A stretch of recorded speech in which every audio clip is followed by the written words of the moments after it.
Hello, everyone, and good afternoon. I'm your host, Taran Armstrong, and I'm here today to update you on what we saw on today's daily drop of Big Brother Canada 11 content. This is the content from yesterday, which was March 15th.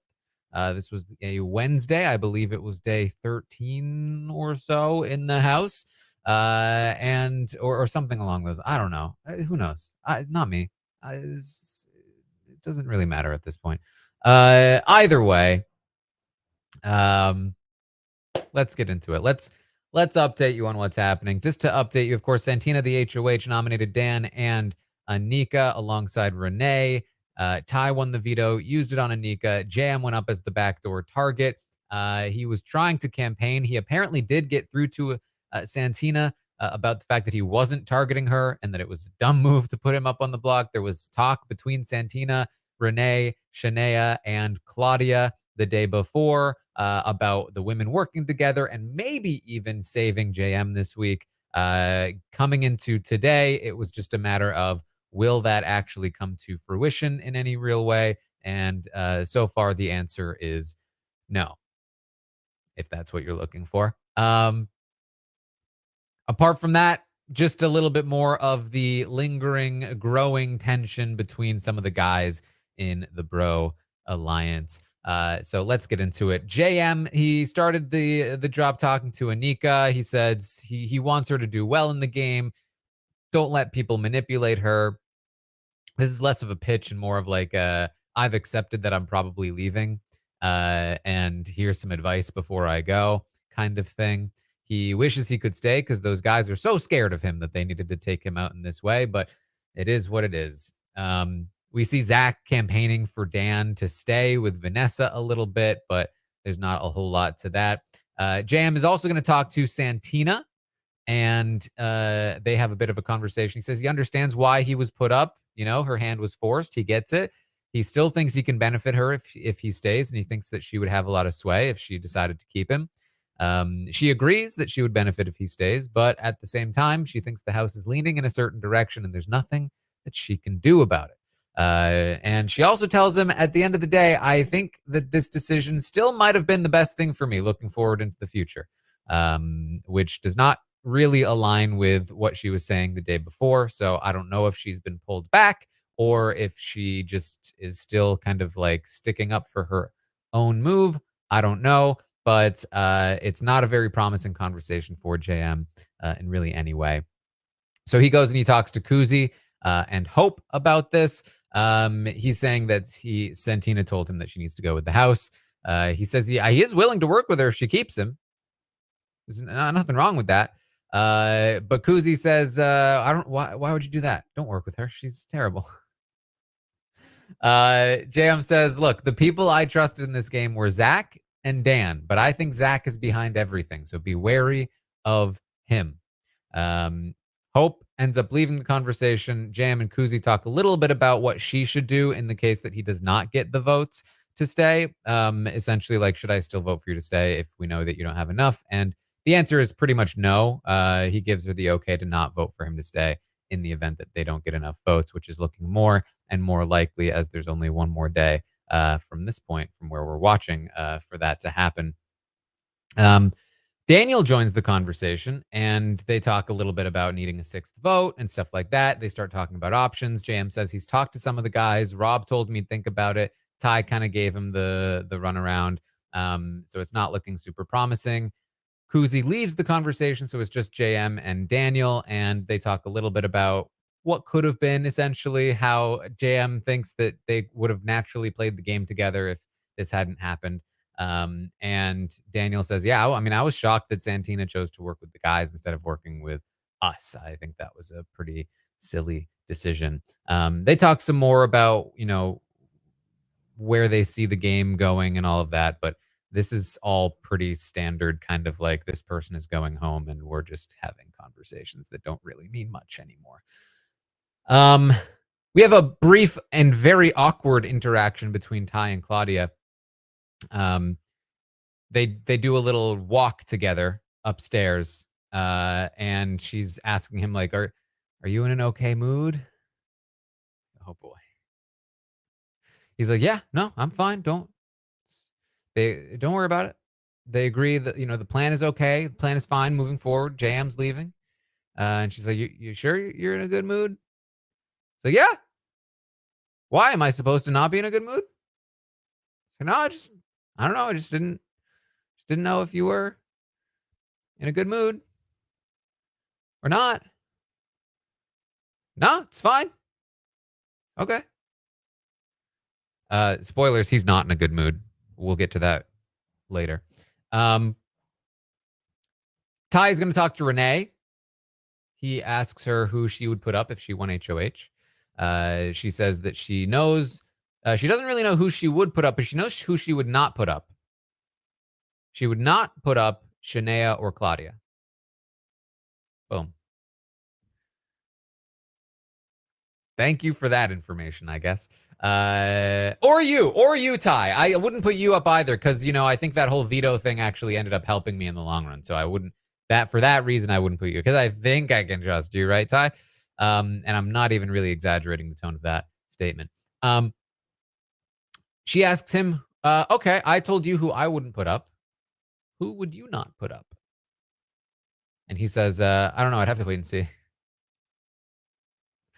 I'm not an idiot. I'm not going to give you information for free. I don't know why you did it for me, but no, it's not reciprocated. She asks if he thinks Anika will be loyal to him now that he used the veto on her. And he says, yeah, I think so. So I'll give you that for free. We cut to Rob and Koozie. This is kind of the big conversation from the drop that people are kind of hopeful for, I guess. But I gotta say, watching it myself, I don't know. There's some sort of thing between Hope and Jonathan, some kind of tension, perhaps. I'm not entirely sure. But Rob says it's kind of a good thing and also a bad thing that Hope is becoming a target, because on one hand, it's bad because they're aligned with Hope. On the other hand, it's good because people will target Hope and not them. Koozie asks Rob if Hope would be a target for him, and Rob says, no, I would not put Hope up. Santina joins the conversation. They continue talking. Rob says he thinks Hope wants to ride for the people he's close to, and those people would be him and Ty. So Rob is or Hope is valuable for them. Other people join, then they leave. Santina leaves with them, and they're kind of like, why did Santina leave? We were talking. Rob asks Koozie, how do you feel about Santina? And Koozie says, she never shares anything with me. And I feel like I was interrogated by her. I mean, I found out what she was doing as HOH from other people and not from her. So I think we're supposed to be working with each other, but she just doesn't talk to me. He lets Koozie know that Renee was actually the backup target this week if JM hadn't gone up, which is not something that she knew. And he says that he thinks Santina, unfortunately, is more with Zach than with the rest of them. And Koozie is worried about this. That's worrying. And Rob says, look, I just want people to be aware of what Zach is doing. There will come a time when something might need to happen with all of that. He played JM. He orchestrated JM's eviction. He's trying to pull in Daniel. There's all kinds of stuff going on with Zach. Koozie disagrees that Zach has influence over Daniel, which is a surprise to Rob, but they both still say he's still dangerous. And they both also agree that Dan scares them as well, that it would be great if Dan left. Rob says that Vanessa and Anika are two other people that also scare him because he doesn't have a relationship with them. He says, I don't know if you're close to them, but I don't have much of a relationship with them. Koozie says that she thinks Anika is close to her, but she knows she can't rely on Anika in the game. She just doesn't really know what she's doing. So Rob says, ideally we get people who are willing to take the shots for us, right? I can't put Zach up myself, so I need somebody else to do it. Koozie says, well, think of the reverse of that, though. Let's say Dan wins HOH and they rush him, telling him to put you up on the block, Rob, do you think he would do it? And Rob says, yeah, I think he would. That's a little dangerous. Rob says, look, I'm just looking to keep my own core team safe at this point. Shania is somebody that he feels is with him and has his back. So he just wants to keep his people good for now. You don't have to take big shots yet. I mean, it's almost easier to take out the big names earlier than waiting for later, but at the same time, he doesn't think that there's like a rush on it. He asks Koozie, would you be willing to put Zach on the block? And she says, I don't know. I'd have to see what his relationship with Ty is and, get a sense of whether the house would be okay with the move. Rob says he thinks the house would be okay with the move because they wouldn't want to have to do it themselves. So if Koozie did it for them, they would follow through and make sure that he left so that they wouldn't have to do it later. But again, he doesn't think it's necessary for it to happen soon. He says if he won HOH, he would put up Vanessa and Anika. He does still think that they should focus on taking out the people they don't gel with the most first, and then worry about the big shots a little bit later. So interesting stuff here, right? Rob, definitely aware of Zach in particular and worried about Zach in particular. Still has a blind spot for Ty, it seems, and is looking to start building. He's talking with Koozie about this, which is interesting because we've seen Koozie have more of a relationship with Ty than we have seen her have a relationship with Rob. And so this is kind of dangerous for Rob that he's really being open about this in front of Koozie, who may or may not support him, or really, if she's playing the game correctly, is just going to further divide the two of them and get them to go at each other for her own benefit. So especially since he's saying like this needs to happen, but not necessarily soon.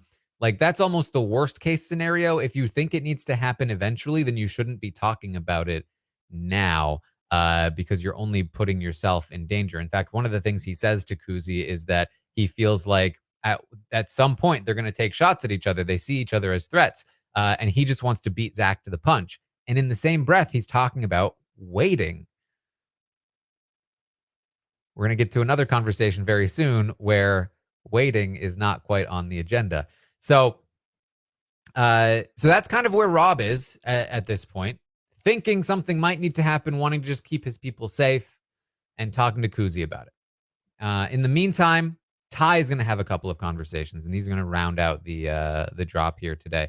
Kind of a quicker one here because, again, no real change for tonight at the eviction, and the bigger update is going to come, I assume, at some point tomorrow when we get the new HOH and all of that. At this point, again, heading into tonight's eviction, I think JM is likely leaving, probably unanimously at this point. So we'll see. But there is still a little bit more to get to here. Ty talks to Anika, and he says that he's essentially giving her the pitch of like, hey, we're secret buddies. We're secret allies. Essentially doing exactly what Daniel said to Anika that these guys would do to her, which is, we're not in a named alliance. You're not in the group officially. But if you want to just do what I say and be my secret ally that nobody has to know about, that'd be great. And he says, nobody sees us having a relationship. We're in a great place. And she's seemingly, eating it up here. She's telling him all about how she feels about the guys. She does like and trust Zach, but she does think that they need to be a little cautious around him because a friend to everybody is a friend to nobody. And he's the one of the guys that she trusts the least. Ty kind of takes that on as a challenge and says, well, I think that you need to be worried about the girls and Rob. I see Rob getting with these girls, and I think Rob might be coming for you, which is actually true. So you need to worry about them. And essentially pitting Anika against Rob and the girls, which is great for Ty because it gives Rob an opponent to fight, and it leaves Anika as a sacrifice, essentially, a pawn sacrifice, literally, like they're playing chess, to distract Rob so that he can take Rob out himself, or get Rob to be taken out so that he's able to take the first strike. And so he's positioning Anika in that way. Ty's then going to go to Zach and tell Zach about his conversation with Nika and how he's setting her up essentially, which is great for them. They also talk about the sweater situation. In case you thought this was a one-off, it's not. Apparently, in front of everyone, Rob mentioned and made some kind of joke. I didn't catch what the joke was, but some kind of joke about how Claudia wore his sweater. In front of everyone. Zach says, "What is wrong with this guy? Are you serious? This effing guy, I can't believe him that he would make a joke like that, Ty." And Ty says, "Yes. I mean, jokes is jokes, but I would not have made that joke. Not in front of everyone. Maybe in front of the bros, but not in front of everyone. Okay? He has no respect. He knows exactly what he's doing." Zach says, "Well, don't worry about it because I'm putting some things in motion." They're warning Anika about Rob. Ty tells Zach, "Hey, Anika did say she was a little wary of you, but don't worry. I backed you up. I got her onto Rob's case." The plan right now for them, next week, Rob is gone. They're hoping that they can convince somebody else to do it. If Anika wins, they think that they can get her to target Rob. If Dan wins, they think they can get him to target Rob. If Hope wins, and that's kind of their biggest hope, they think that they can get Hope to target Rob.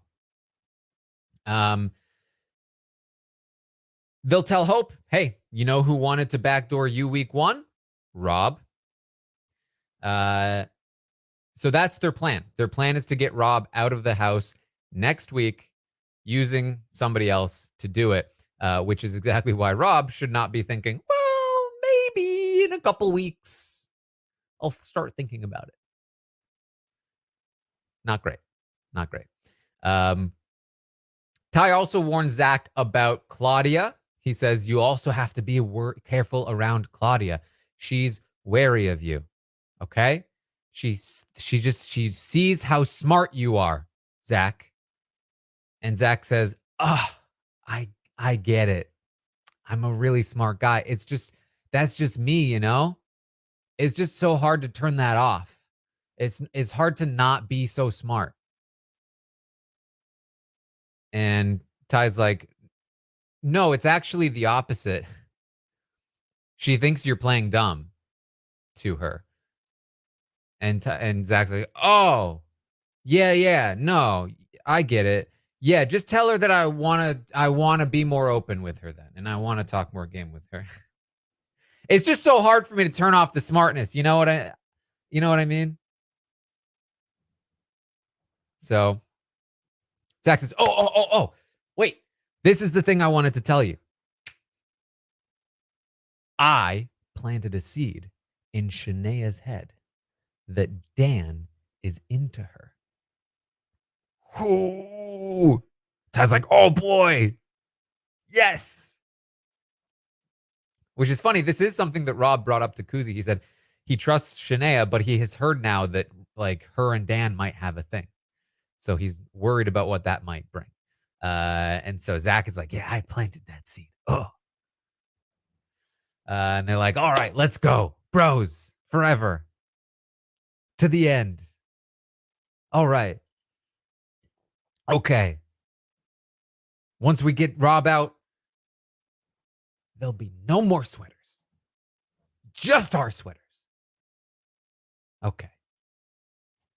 And that's the day. That's about what we got. So hold on to your sweaters, everyone, because it's going to be a bumpy ride. But heading into tonight, again, looking pretty likely that Jam will leave. I think we're way back to like a very small percent chance that anything has changed at this point for JM. And then we're looking at what happens with this HOH competition. There's going to be a hefty chunk of people that will likely just listen to Ty and Zach and target Rob. There will be, I think, a hefty chunk of people that will be targeting the Dans and Anikas of the world. And it maybe somebody that would be willing to take a bigger shot, but we'll have to wait and see. It's gonna be an interesting ride, I guess, moving forward. And I don't really know when they're gonna release the next drop. Last time they released a drop on Friday, they released it at around midnight Eastern. So if they do that again, then you might be holding on until late on Friday. If they release it at a somewhat normal time that they have been doing this week, then we might get it in a bit earlier. Ideally, we would shoot for around 3 Eastern for the update, but we will have to wait and see on all of that. Of course, I will be back tonight. After the episode, I'll be live during the episode on Twitch, twitch.tv/Taran Armstrong, to watch it with all of you. And then later tonight, we'll be live to recap what we see. And joining us tonight, we have a very special guest. Business Beat will be joining us to talk through the business of what's happening in this house. So tune in for all of that. And then, from there, we'll get it moving. If you are playing in the stock watch or you intend to play in the stock watch, make sure you head to realitystockwatch.com. Get your buys in. Buy your stocks before the episode tonight at 7 p.m. Eastern. I think the time on the website might not be completely correct, so just make sure you get your picks in before the episode starts. So make sure you're doing all of that. All right. That's what I have for you. Thank you all so much for joining me here today, and I will see all of you next time.